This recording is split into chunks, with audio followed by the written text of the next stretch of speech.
Uy.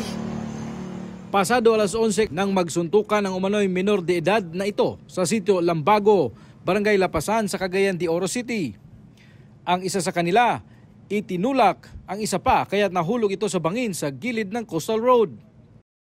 Bukod sa kanya, isang lalaki pa ang nahulog din pero hindi nakuha ng video. Agad itong nirespondihan ng Police Station 3 Agora. Ayon sa Cagayan de Oro City Police, kining duha ka minor de edad nga nagpahangin-hangin didto matud pa sa iyang stepmother. Kalit lang nga duulan giatake aning grupo nga mga minor de edad. Kilala na rin ng pulisya ang grupong nambugbog at naghulog sa dalawang minor de edad. Ni-refer na ang insidente sa Barangay Lapasan pero hindi na nagreklamo ang pamilya ng mga ginulpi.